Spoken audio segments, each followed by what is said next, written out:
beautiful plant people, how are we today? For those of you that have never met me before, I am Sam from Plant Collector Melbourne.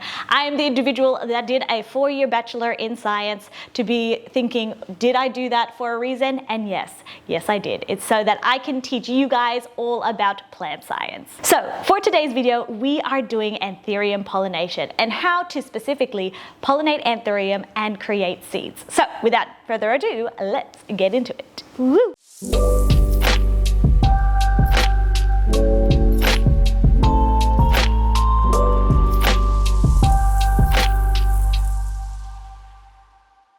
So let us talk about the difference between pollination and propagation. So for those of you that have been in the hobby for a while, you may be familiar with the term propagation. And propagation is just cutting up your plants to make more plants. And so what we call this is creating clones, which means that there is an exact identical genetic code that is transferred to the offspring. So you have a parent plant, or sometimes they like to say mother, and that is the plant that you cut up, and then that the offspring is all the babies that it creates. The difference between that and, let's say, pollination is that when we are pollinating Anthurium, we are using the pollen as well as the spadix with all of the flowers to mix genetics. So that is the difference between identical and non-identical.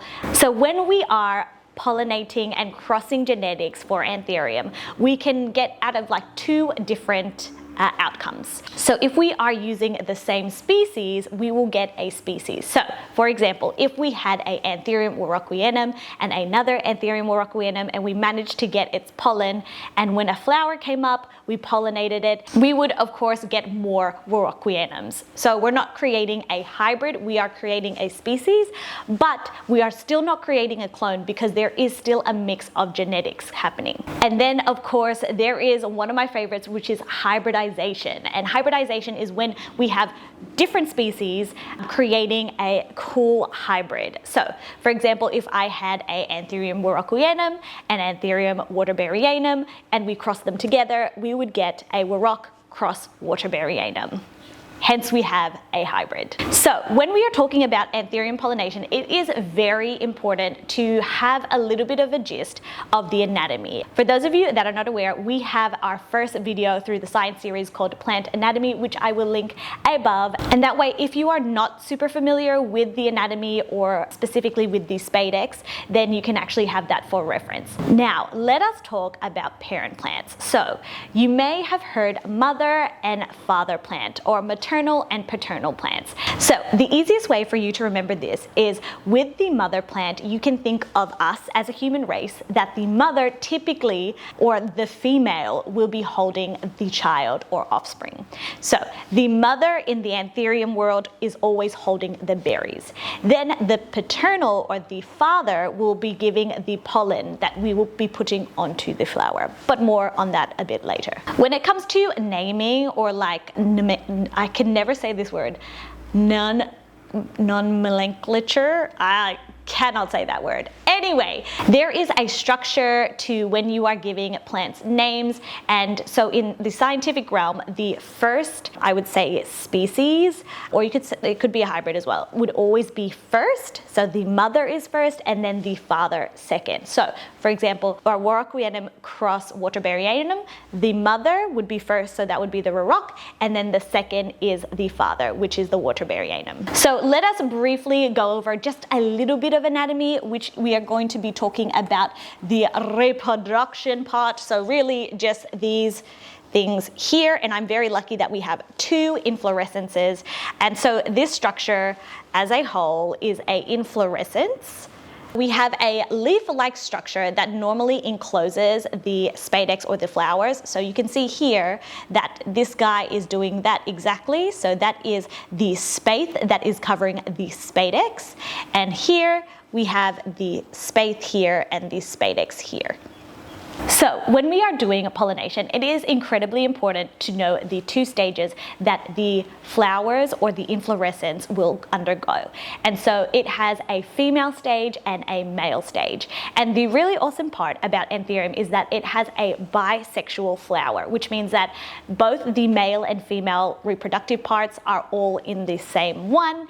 It is all together, whereas in some other aroids or different families of plants, it would be that they have separate compartments for female and then male. But this one, it is all of the above and it is all mixed. They have two stages. It will first undergo the female stage and then the male stage. So the female stage is when the inflorescence and the flowers actually produce a fluid, and you can see that it is like slimy, it's very viscous, and what that fluid is called stigmatic fluid. Not that I've ever smelt it before, but typically the actual inflow and the stigmatic fluid would have a scent that would attract different animals so that in order to pollinate the inflorescence. So you'll get some slimy stuff on the inflorescence, and if it's not successful in being pollinated, then it will go to the next stage. So if you are unsuccessful, the male stage will be coming, which means that it will produce pollen.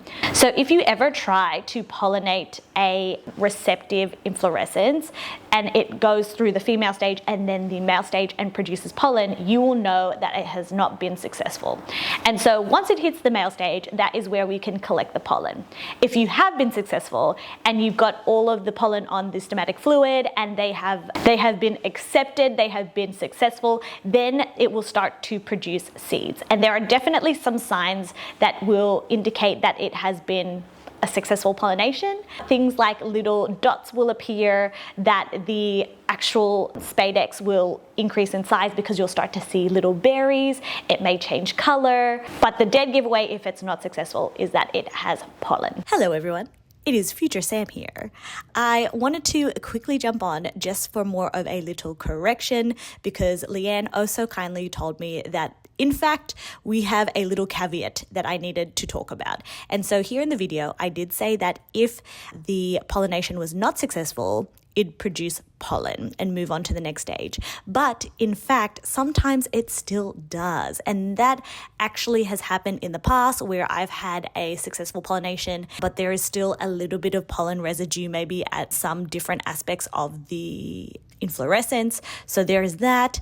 And sometimes that it never actually makes it to the male phase, so that you may get the female stage at first where there is lots of the stigma fluid and then it will just completely bypass all of the pollen and will die. So just keep that in mind.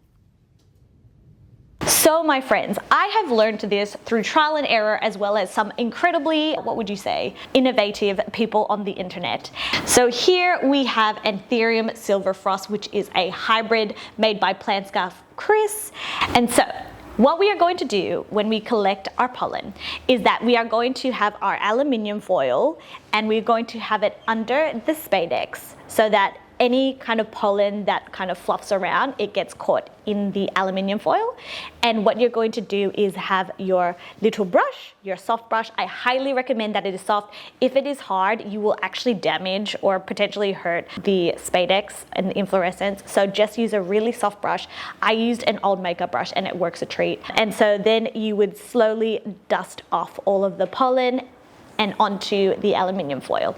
And if you are going to be saving it for when a inflorescence is receptive and in the female stage, then you would close the aluminium foil. I would put it in a Ziploc bag and put it in the freezer. By putting it in the freezer, you are prolonging its kind of decay and slowing it down. And so that if you were to leave the pollen out, it would actually decrease in quality over time. But by putting it into the freezer, you can actually prolong using that pollen. So there's really only two options that you can do. So you can use this pollen for later or presently, if you have some inflorescence that are receptive and ready, you would be using the pollen from the same plant onto a later inflorescence. And that is what we call self-pollination because we are using the same plant. And you're probably wondering, Sam, what is the difference between self and clone? So self is still a mix of genes. So we are still taking the same plant, and it will have the same genes, but we're still mixing them, which means that if you think about the DNA, it could be any different kind of pattern, and that is why it is still a self-pollination. But when we talk about a clone, it is identical, that every single DNA strand, every single pattern is the exact same. So clone and self-pollination are still very different. So you have the pollen, and you have an inflorescence that is receptive. It has plenty of stomatic fluid, and it is ready to pollinate. What do? So you will be getting your little baggie of pollen, and with your brush, you are going to grab the pollen and put it all over the stomatic fluid in hopes that it will take it and that it will be a successful pollination. So for Anthurium pollination, there is definitely a window, and you can be too early and you can be too late. Some people argue that as long as you are within this window, it should be successful. But I do think that there are a couple things that you can do.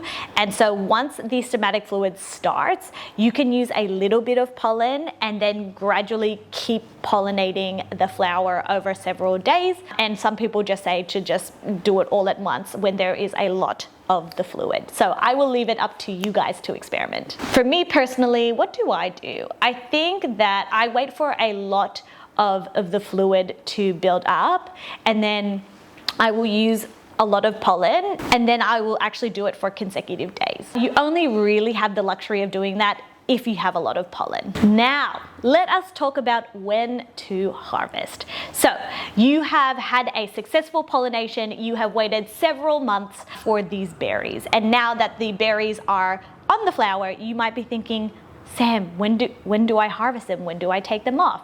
And for me, this was quite the learning curve, is that I may have gotten too excited and would break off the berries.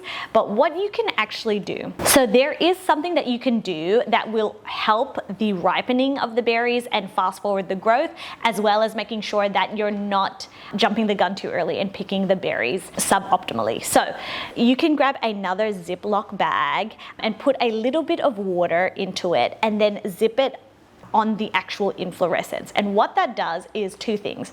Is one, it increases the humidity, which means that the berries will actually ripen faster. As we know, anthuriums are tropical plants. They love their humidity. So putting that in there really helps the berries develop, particularly at a faster rate.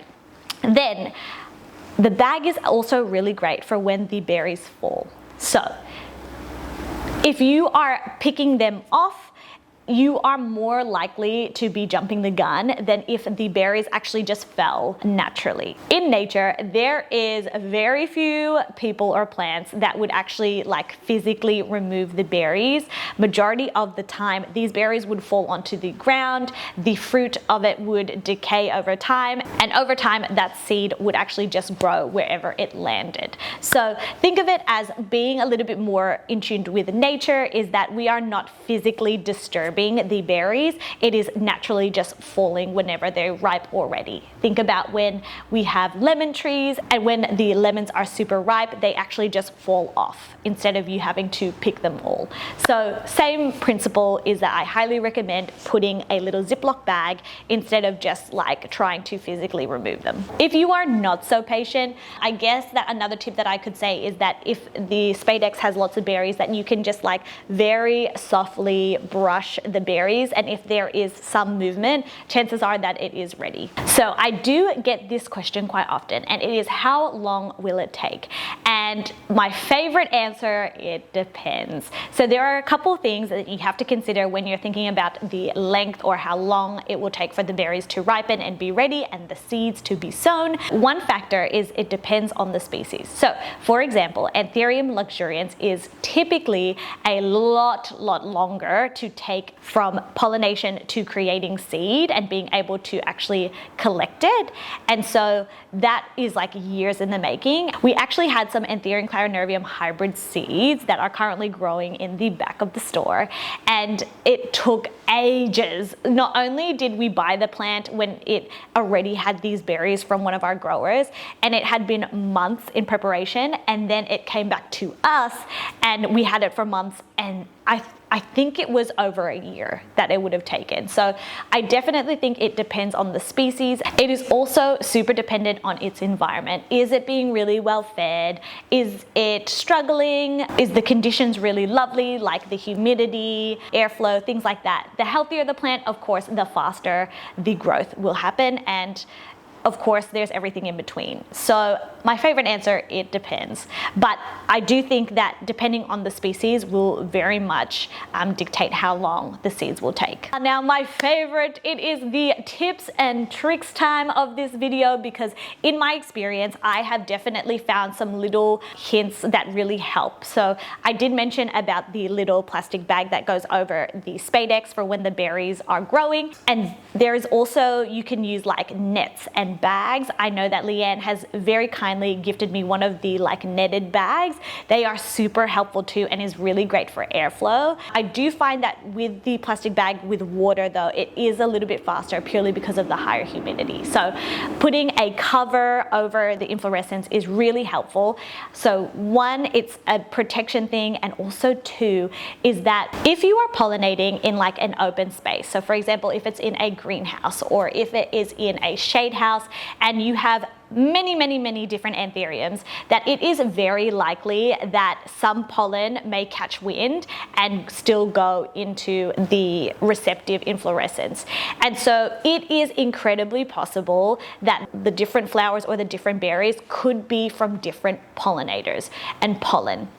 In my previous video, I explained that in the spadix that there are many different flowers, and depending on where the pollen goes onto the spadix will give rise to the berries. So it is very possible that there could be other genetics in the mix. So by putting a cover over it, you are securing and making sure that there is no other pollen in play. This one I actually got from some growers and friends named Haley and Jake, and it is physical supports. And so they had anthurium that were huge, and the inflorescence were massive and holding hundreds, if not thousands, of seeds. So what they did was that they gave it a physical support, and there are definitely like metal supports that have like a little swirl in it that you can put into the soil, and at least that the inflorescence that holds all the berries, because it can absolutely get really heavy, that it actually has physical support. It is very likely that if you pollinate the full flower and there are many berries, that the actual steep or the stem of the inflorescence can snap. So giving it a physical structure would help. And I mentioned about doing the whole spadix. So I have had a beautiful individual that definitely knows her stuff by the name of Alicia that did a talk at ASA in terms of anthurium hybridization, and she did put this little golden nugget which I thought was very useful, and it is that when you're pollinating, if you pollinate the whole spadix, it is actually incredibly taxing for the plant, and so it is trying to hold and produce many berries, whereas if you are quite deliberate and you are only doing like the base of the spadix or the inflorescence, that means that it can really just concentrate on those berries, and then you have a higher success rate than if you did lots and lots of berries.